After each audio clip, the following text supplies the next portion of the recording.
What did you? All right. Yeah, what did you see? Let's go. Carolina Panthers. How did Bryce look? Carolina Panthers. Well, Bryce looked like Bryce, which is a guy who's a young rookie. But what I'm worried about, and is the lack of creativity with this offense. It's I tweeted out last night, man, can I get an explosive play? Can we throw the ball down the field? And I hate hearing the announcers, Louis Riddick, love them, Dan Orlovsky, love them. They do a great job. But they can only say what they're watching, which is I was watching it too, and I'm going, they're like, man, we need who is the playmaker for the Carolina Panthers, their wide receiver one? Bro, all you're doing is running underneath routes, and they're playing in zone coverage. It was tough to watch, lack of explosion, lack of going down the field. It was almost, let's not mess up. Let's limit. Players can play, and coaches need to coach. But scare money makes no money. And scare money gets you 0-2. Now is that they were playing well. Do you think it's personnel or coaching or both? I can't tell you it's personnel. Okay.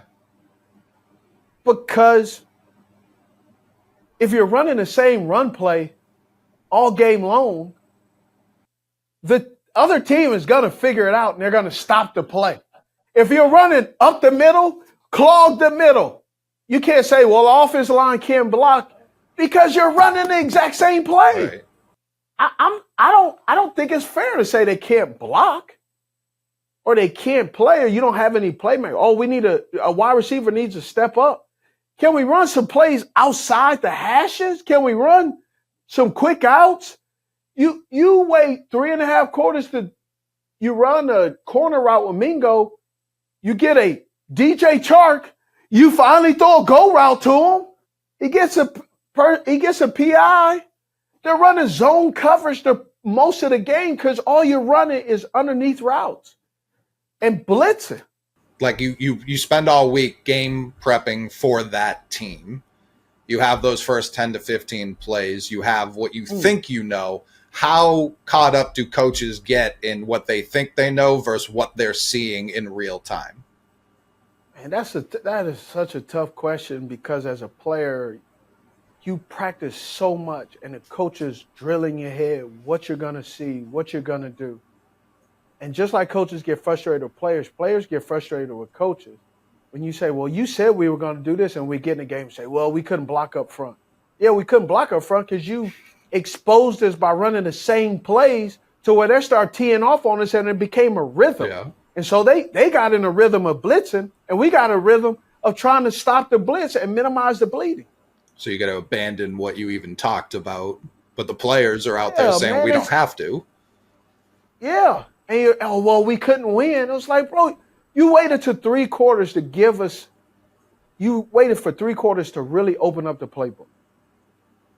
It's a tough watch. Yeah. This is 2 games in a row. You lose the game pretty much in the 3rd quarter because of being conservative. Now is that – if I'm just trying to put myself in Frank Reich's shoes, you get fired last year. Now you've got a rookie quarterback and a new job. Is that him trying to be like, all right, we're going to slow roll this? I know I'm not going to. Well, you've accomplished that. For You sure. are slow rolling. For sure. Check. Let me see. Hold on. Slow roll box. Check. Continue. But is that like? Do you expect it to open up more? Do you like that was Chark's first game? Do you expect him to get more looks moving forward, or is this becoming a fear? Hey, maybe we're just a very conservative team now. I don't know if David Tepper's going to allow that. Yeah, true. Right? You move all of that around to allow your quarterback to sit there and throw a check down. Right? You have 3-6, 9-12, and then the end of the third, the middle of the fourth, the thing explodes. Like it was so bad. I stopped, turned it off, and went to bed and woke up and watched the last 3 minutes just to see if things changed because I could not. I just couldn't. So I was like, maybe if I go to sleep, I wake up, things will change. They'll figure it out. Yeah. They know I'm watching. They're nervous. If I stop watching, they'll start playing better. Yeah. You know how, like, you have that friend, you know, everybody's superstitious? Oh, yeah. John, leave, John, leave. Every time John leaves the room, we get better. The realistic expectation for this team really is, man, you got to open it up and see what you got. Because, I mean, first of all, you're force feeding Adam Thielen in the first half. You don't go to him in the second half. You force feed in Atlanta Falcons Hayden Hurst, and then you wait till the middle of the third, and it's still a small intermediate throw. It's just tough, man. It's tough. You can't win football games like that. Do you think they're doing Bryce a disservice? Is he getting absolutely? Yeah. You hear, especially with like the Trey Lance conversation, oh, he's going to play just to get better. Is he even getting better if they're not even trying things? Not with that game play. Not with the way they're calling plays in the game. And I've been at a few practices to see, like, he can throw the football. Not wanting to make mistakes is also, it can come across to players sometimes where you're definitely not trying to win. You're definitely not trying to win the game. You're coming in, let's not lose. Right. It. Yeah. Let's not lose the game is actually gonna lose the game. Yeah. Yeah. Yeah. I mean, you're already playing from a defensive mindset as opposed to we're going to impose our will on this other team. Like you're allowing them to set up. What have been the positives so far 2 weeks, and has there been any player you've been like, oh, he's taken a step? There's a lot of the positives. I just can't think of any at the moment.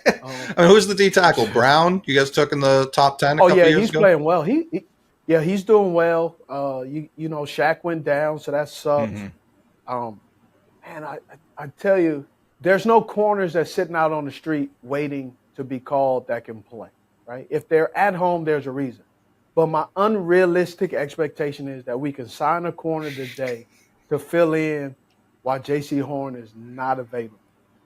Now, is it a real possibility? No. But you didn't ask me for a realistic possibility. I'm just telling you, like, if some corner that nobody's ever heard of, like, you can find a Brandon Browner that's in the CFL right now that can come play, or a fifth-round draft pick that went to Stanford that used to play wide receiver and now corner named Richard Sherman. If those guys are available at the house right now, please call them up.